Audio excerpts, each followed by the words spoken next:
Bonjour mes petites cartes, c'est Kensen, le scribe de sang.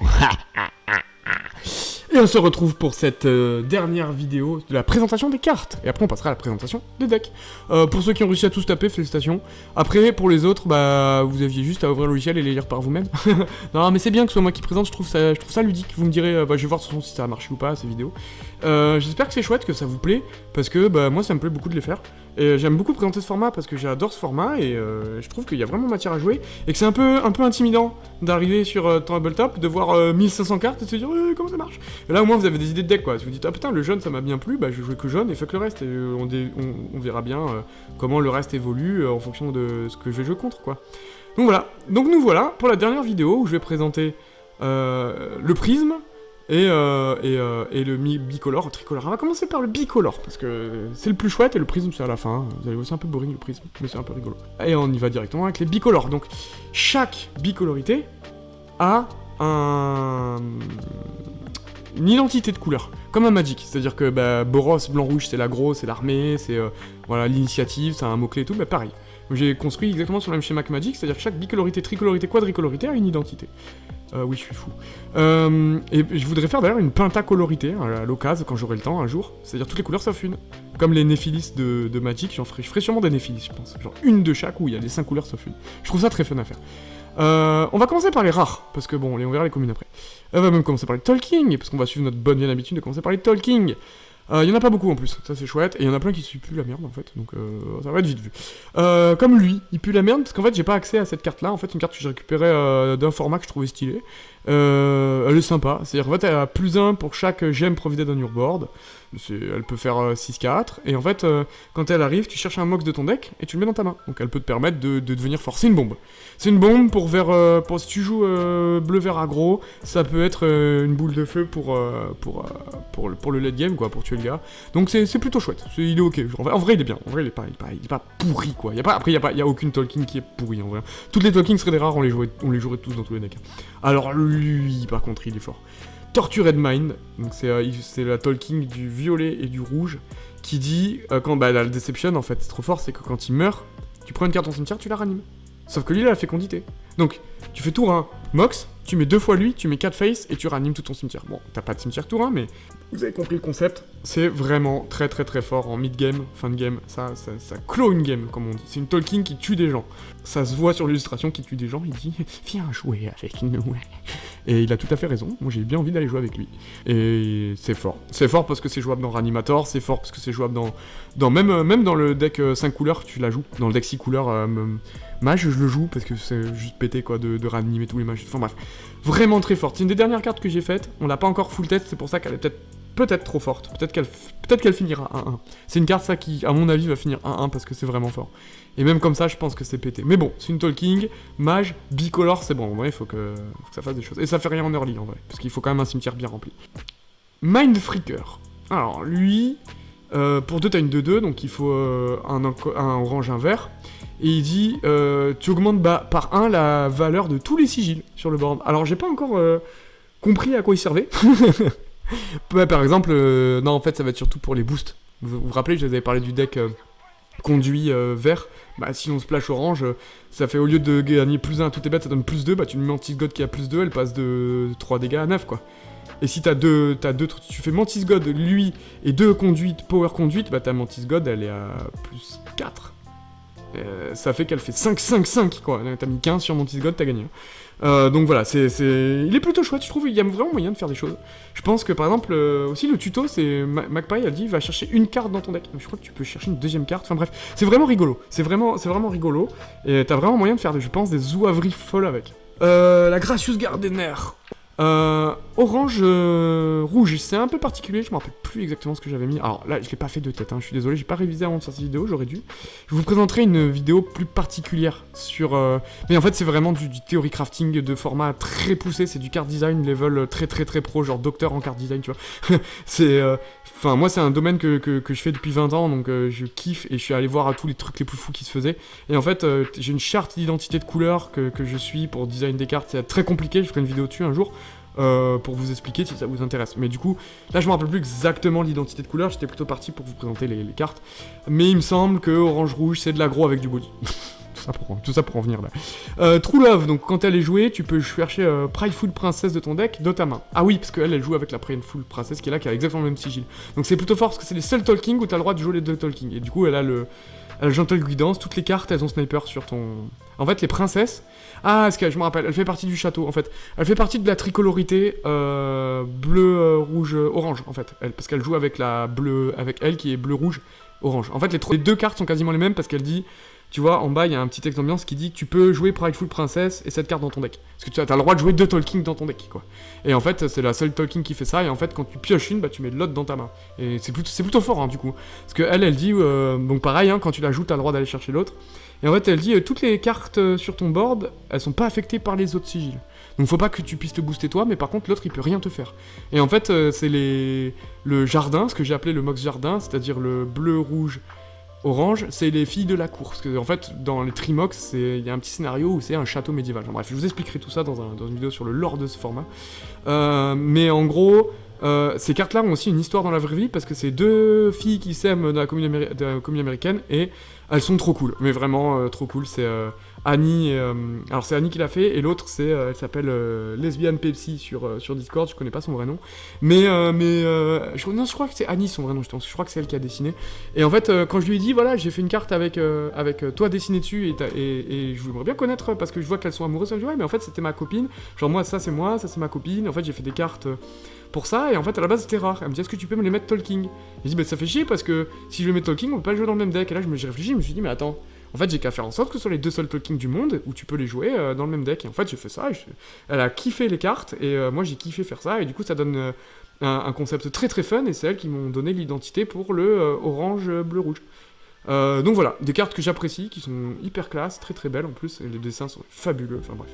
Voilà, stylé. L'Empereur, alors l'Empereur, c'est une carte que j'adore.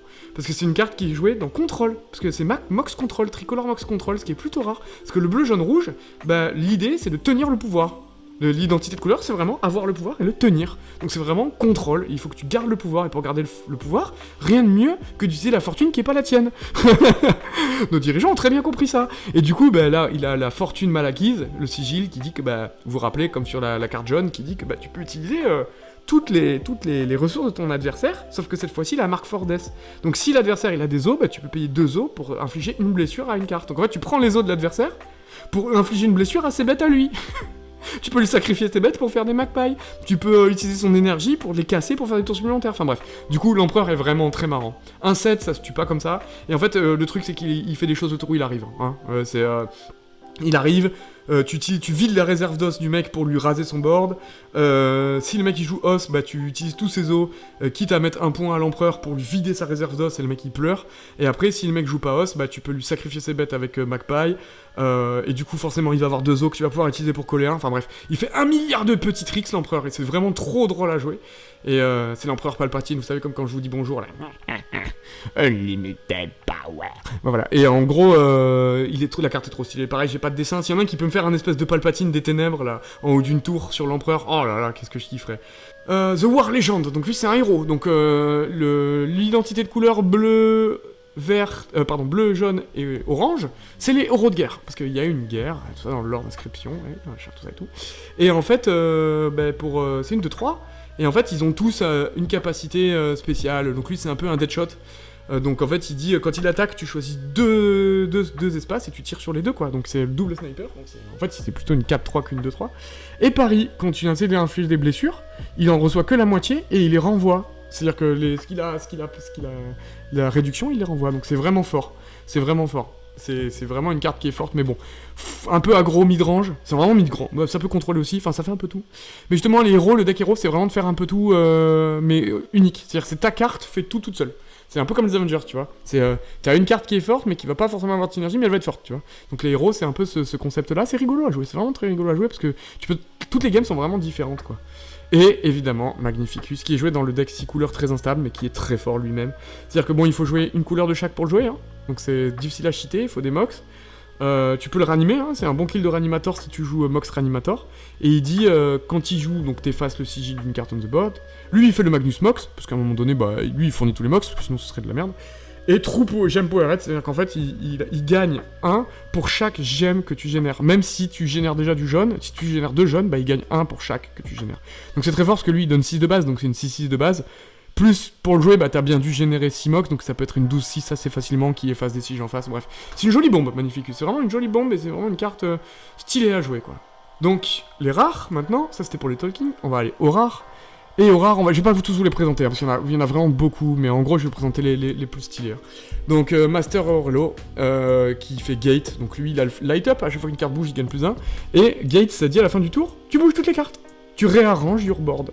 Donc, toutes les cartes, elles vont bouger, donc il se fait +4/+4, donc c'est une 4-5 en fin de tour. Donc t'as l'adversaire un tour pour le gérer. Et ce qui est bien, c'est que tu réarranges tes cartes, donc tu peux remettre ton board de la manière dont tu veux, c'est plutôt chouette. Donc on a les masters. En fait, les masters, chaque bicolore a son maître. Donc le master, c'est le maître du orange vert, et chacun ont des trucs. Bon, je vais pas tous faire tous les masters, hein, parce qu'ils sont rigolos. Je vous les montre si vous voulez vous arrêter dessus pour les lire, hein, évidemment, mais ils sont pas tous incroyables. Hein. Moi, franchement, c'est pas mes préférés. Lui, c'est un noble, c'est même pas parce qu'il faut casser des trucs. Lui, il est sympa, bref. En gros, c'est des aides vraiment pour le... Master Blin, lui, par contre, faut s'arrêter dessus, parce que lui, il est vraiment, vraiment très fort de la version Vanilla. On l'a gardé vraiment Vanilla, c'est-à-dire tel qu'il est dans le jeu vidéo. Et dans le jeu vidéo, déjà, c'est une bombe, et ben lui, c'est toujours une bombe. C'est-à-dire que c'est une 0-4, donc il peut tanker, mais il servira jamais à tanker, parce qu'il a un sigil qui est trop fort, qui dit, si t'as une gemme bleue, tu sacrifies cette carte et tu pioches 3 cartes. Sachant que, techniquement, tu donnes déjà une gemme bleue en invoquant, mais ça veut dire que tu peux pas le ranimer et faire ton truc. C'est vraiment, faut le jouer dans un deck bleu, t'es obligé, c'est la condition, dans un deck bleu-vert. Mais par contre, tu pioches 3. Et piocher 3, gratuitement, sans condition, genre juste tu pioches 3. Bah c'est le meilleur piocheur de tout le jeu, en fait. Donc il y a plein de decks bleu-vert qui jouent du bleu-vert que pour lui, ou qui jouent bleu-vert autour de lui. Style à le ranimer, machin, tout ça et tout, ou alors au contraire, bah il arrive, tu pioches 3, et après tu fais de la value, tu rampes, machin, tout ça et tout. Donc Master Blin, incroyable. C'est une des meilleures cartes du jeu en fait. Hein. Mais voilà, le problème c'est qu'il faut jouer dans bleu-vert. Et bleu-vert, bah ça a pas d'attaque. Donc certes tu win, certes tu combo, mais à un moment il faut tuer, donc faut que tu trouves ta solution pour tuer, tout ça, etc. Donc Master Blin est très chouette. Les autres, vous pouvez mettre en pause hein, si vous voulez voir, je vais pas les présenter. Il y en a plein qui sont bien. Lui il est chouette quand même dans le vert bleu. Il fait plein de trucs, il pioche, il met une... Ah, c'est pas le même gré de service que l'autre. Il faut que je le note parce que lui, Master Grillo, il faut que je le revoie parce que le gré de service normalement c'est 4 énergies il me semble. Donc on continue avec Master Orlu. Qui lui est très fort aussi, hein. Je suis obligé de le présenter, même si vous connaissez parce qu'il doit être il est dans le jeu de base. Hein. Mais je sais que pas tout le monde a joué les Mox, donc je présente quand même les cartes évidentes. Les autres factions, je les ai pas présentées, les cartes qu'il y a dans le jeu, parce que vous les connaissez, normalement. Mais Master Orlu, lui, il est vraiment fort. Hein. C'est un 1-3 vol, et en fait, quand il tape, tu pioches autant de cartes que ce que t'as infligé de dégâts, donc c'est trop fort. Il y a un deck bleu-orange vol, qui est vraiment fort dans cette méta, qu'on a dû nerfer plusieurs fois. Vous allez voir, il y a des communes qui sont très très fortes.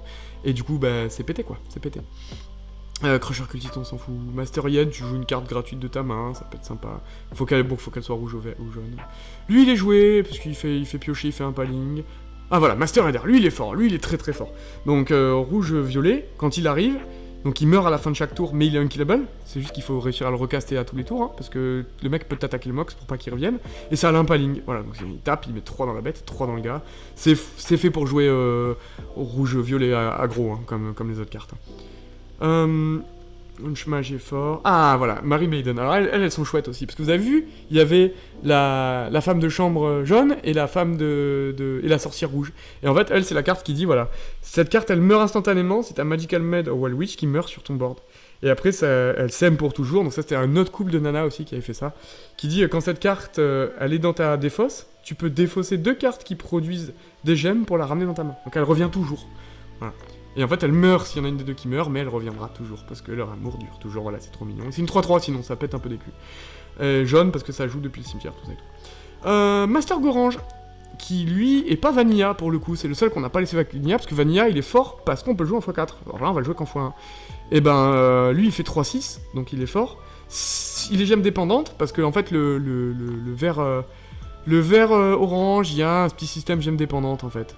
Et gemme intercept, c'est-à-dire que par contre, si quelqu'un veut essayer de t'attaquer une gemme, bah lui il se met devant.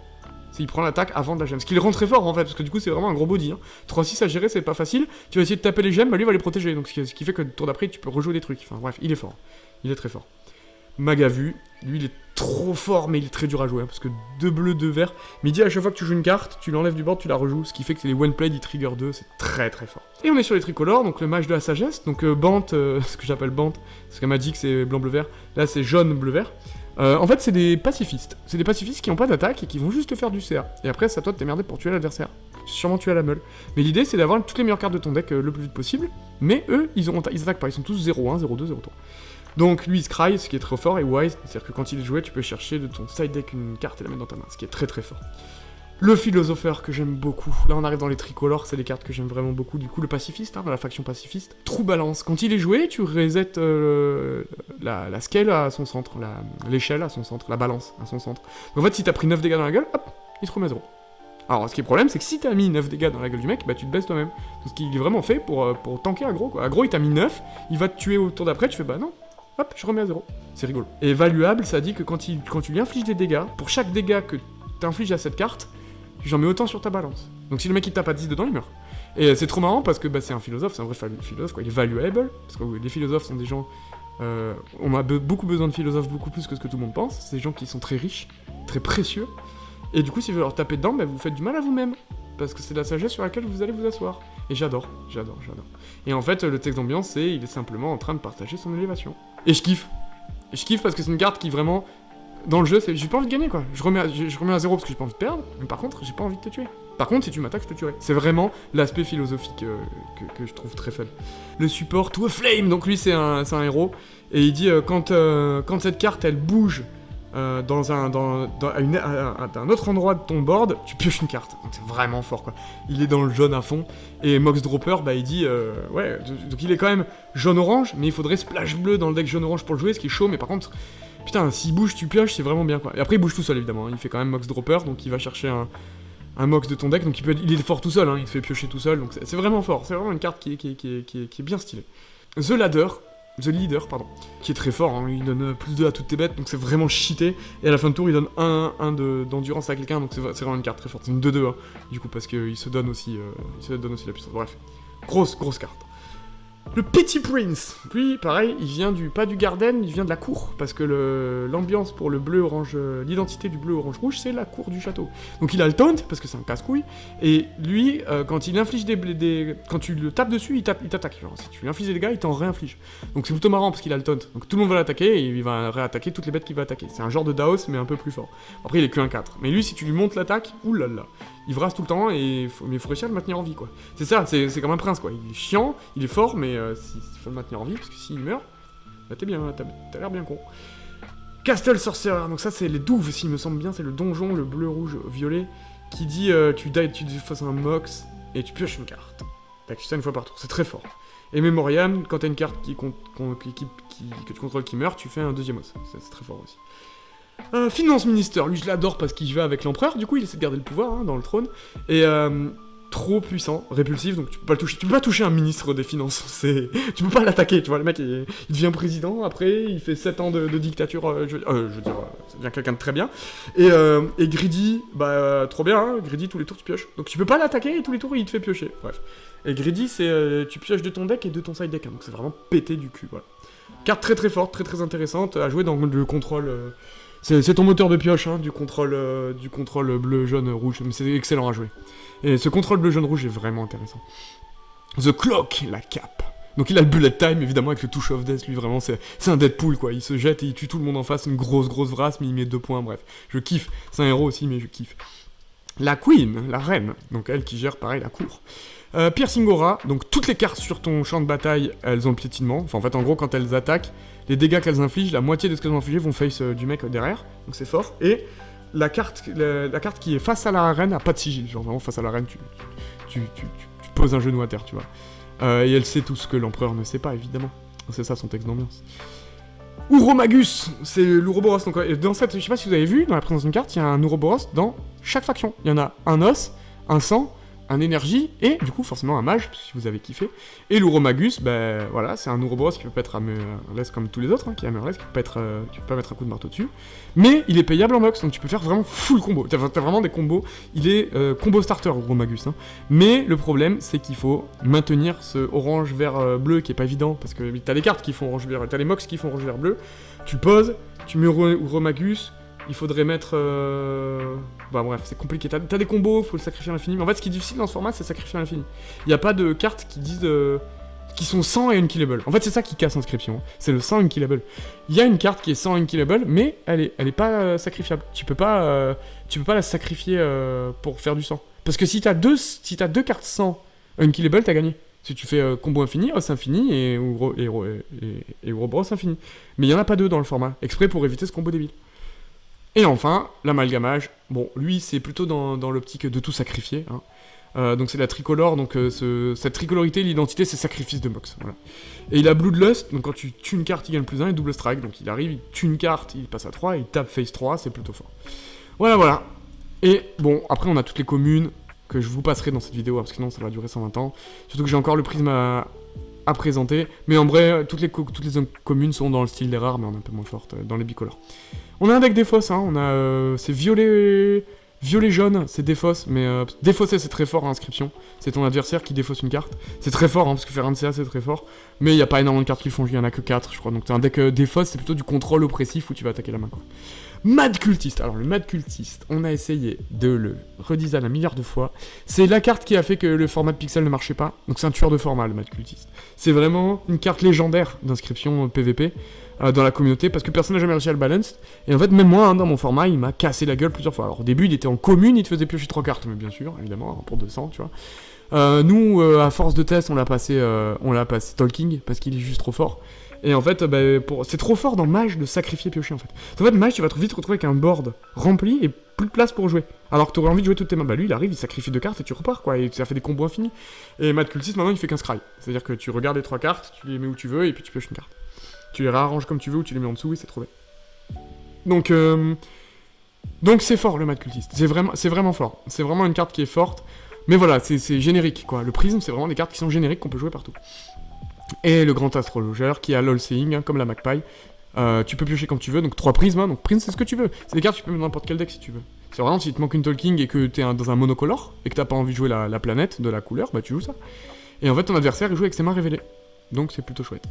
Master Mist, là on va arriver dans les rares. Bon, en vrai les prismes c'est vraiment du soutien générique, c'est des cartes un peu génériques qu'on a mis en soutien. Quand on sait pas trop comment les mettre, ou qu'on se dit qu'elles ont pas trop d'identité, bah je les mets en prisme. Et du coup ça fait des petites cartes qu'on peut utiliser dans tous les decks qui sont fun quoi. Nul Mage, voilà, hein, lui qui est du prisme et qui est là pour aider le deck conduit. Donc tu peux jouer avec n'importe quelle couleur, parce que le deck conduit, tu sais jamais trop quelle couleur tu vas avoir, ça va être plutôt orange-vert je pense, mais du coup, comme je voulais pas setup 2 couleurs de base, bah il peut rentrer partout. Et il fait le conduit, mais il annule le sigil en face, c'est bien si tu prends un sigil qui annule ton combo quoi. Le Calico Cat, donc c'est un chat qui est vachement fort, parce que quand il arrive, tu peux chercher un Mox dans ton deck et le piocher, et en fait il aide le 100 et les Mox. Si tu joues un deck sans Mox, tu peux jouer un Calico Cat. Vers 100, tu peux jouer Calico Cat, c'est chouette, ça te fait un chat de plus, et il va chercher en plus un gem, donc c'est chouette. L'ancien conjureur, qui est sympa, hein, quand il meurt, t'as un de tes Mox qui gagne 1 de force et qui tape en face, mais il gagne 1 de force à vie. Du coup il le fait 2 fois, donc quand il meurt il fait 2, et il garde tes gemmes, c'est-à-dire si tes gemmes devaient être attaquées, t'annules les attaques sur tes gemmes. C'est plutôt sympa pour ceux qui en ont marre de se faire péter les gemmes en fait. Brush Mage, alors lui il était Talking avant, mais en fait non. Et en fait il est très cool dans les decks multicolores, parce qu'en fait ce qu'il fait c'est que quand il est joué, tu défausses un Mox, et tu prends un Prismox de ton deck et tu le joues. Le problème c'est qu'il faut jouer des Prismox. Alors après, si tu jouerais pas Prismox, je sais pas s'il devrait pas créer un Prismox en fait. Ce serait plus fort qu'il crée un Prismox, parce que ça permettrait de pas avoir à jouer un Prismox de merde dans ton deck. Je pense que je vais le mettre comme ça, Brush Mage. Il va être up comme ça. Et Flawless Clockwork, lui il est très fort dans les decks tricolores, parce qu'il est vraiment chouette. Il arrive pour 2 gemmes, donc pour pas grand chose. Il te donne un mana à la couleur de ton choix, donc c'est chouette, et quand il meurt, tu prends un Prismox de ton deck ou de ta main et tu le joues. Pareil, lui je pense qu'il va créer un Prismox en fait, parce que c'est plus rigolo de créer. Et Master Mirror, c'est la dernière carte que je vais vous présenter de cette série de vidéos de présentation de cartes. Ah non, j'en ai une dernière. Qui dira toutes les cartes. Elle a tous les sigils, voilà, de toutes les cartes sur le board. Il faut péter 3 Mox. C'est plutôt fort en vrai, mais très situationnel du coup. Le prisme c'est vraiment situationnel, c'est vraiment ça fait tout mais rien vraiment. Enfin c'est plutôt chouette. La dernière carte que je vais vous présenter de cette vidéo est une carte bonus que je kiffe et qui est vraiment trop marrant. C'est Exodia le maudit. Donc, il y a un Exodia, donc je vous laisse voir combien il coûte. Donc il est absolument injouable en hardcastant. Je mettrai un challenge sur celui qui arrive à le hardcaster en tournoi, il gagne directement un booster. Mais en fait, en plus son sigil il dit il peut uniquement être joué soit en payant son cost, soit gratuitement en ayant les 6 parties d'Exodia dans ta pile de défauts. C'est comme il y a une partie par couleur, donc t'as une partie jaune, une partie violette, une partie machin. Et en fait, évidemment, Infinite Power, quand il est joué, tu gagnes. Tu gagnes la partie. S'il est joué, tu gagnes la partie. Si t'arrives à lancer ça, tu gagnes la partie. Si t'arrives à avoir les 6 parties dans ton deck, t'as gagné la partie. Après, les 6 parties, tu peux les jouer en x3. C'est pas comme à Yu-Gi-Oh! T'as le droit de jouer en x3. On se tâte à les limiter en x1 parce que le deck Exodia est quand même un peu fort. Hein. Et en fait, les 6 parties font des choses. Vraiment, elles font des choses. Et on se tâte à les limiter à 1, les 6 parties. Donc, je les ai design les deux. Hein. Je les ai design à 1 et pas 1. Je sais plus où elles sont, les 6 parties là. Si quelqu'un veut jouer Exodia. Où j'ai mis le problème. Je crois qu'elles sont dispersées dans les couleurs en commune parce que c'est des communes. Mais on state si vraiment les decks Exodia explosent tout, parce que c'est pas marrant de se faire FTK. On les mettra en x1, comme à Yu-Gi-Oh! Quoi. Mais pour l'instant, elles sont en x3, parce que le deck a pas l'air si menaçant que ça, mais j'ai pas l'impression. En fait, il est quand même fort. Et en fait, t'as une partie qui dit si t'as les 4 sur ton terrain, tu peux invoquer Exodia, et en fait, c'est plutôt facile à faire avec de la pioche et tout. Mais bon, on verra. Si vraiment le deck Exodia casse trop les couilles à tout le monde et que c'est trop stable en FTK, dès que ça passe au-dessus de la barre des 35%, 40% de FTK par game, ça dégage. On le mettra limité à 1 pour ceux qui veulent s'amuser à jouer Exodia, et puis voilà. Mais voilà. Voilà pour la présentation des cartes. J'espère que ça vous a plu, j'espère que les vidéos étaient pas trop longues. Je sais que je vois que je fais des vidéos trop longues, on me gueule dessus. Ouais, les vidéos sont trop longues, et nous on a un temps d'attention de 2 secondes et demie, on est sur YouTube en 2025. Bref, mais moi j'aime bien parler et présenter les choses comme il se doit, quoi. Et du coup, voilà, j'espère que ça vous a kiffé. Ah, elles sont là, les parties de Exodia, je les avais pas vues. Voilà, je vous laisserai les lire. Je vous laisserai vous connecter et les lire. Hein, parce que du coup, le lien pour ce format est dans la description de chaque vidéo. Le lien pour notre Discord est dans la description des vidéos. N'hésitez pas à nous rejoindre et faites vivre cette commu. Montez des decks, tentez des choses avant que je vous présente les decks. Si vous avez pas envie de regarder les vidéos de présentation de decks, montez vos decks. Et jouez entre vous, essayez de voir ce qui est fort, essayez de voir, de nous rattraper, de comprendre quel deck à votre avis sont méta ou pas. Et moi je vous présenterai, je ferai une vidéo de présentation pour les autres, pour ceux qui ont la flemme, qui veulent netlister comme des gros ouf là. J'aime pas netlister, hein. Faites vos decks, amusez-vous avec votre boui-boui, tu vois. Prenez ces cartes là, faites des decks et découvrez des trucs de fou, c'est comme ça qu'on découvre.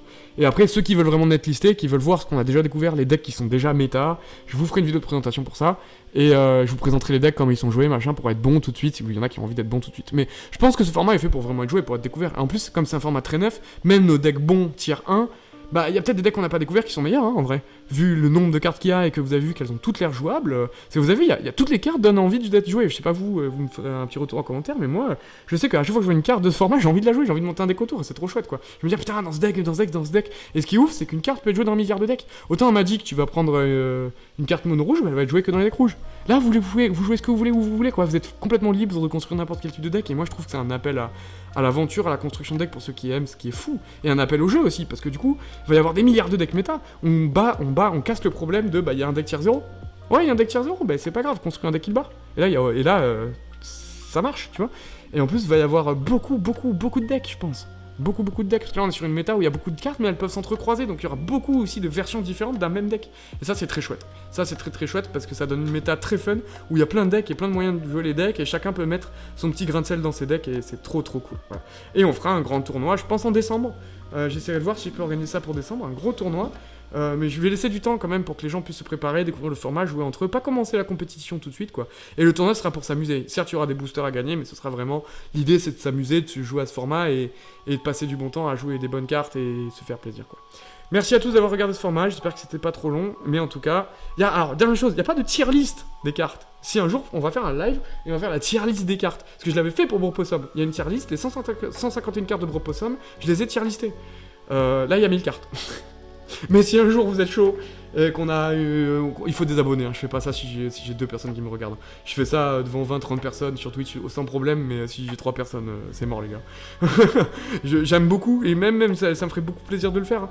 Mais j'ai pas envie de le faire pour rien, et moi tout seul j'ai pas le temps de le faire en fait. Si je le fais, c'est pour faire un stream, participer à un truc comme ça après le tournoi, pour que tout le monde participe et qu'on se marre tous ensemble.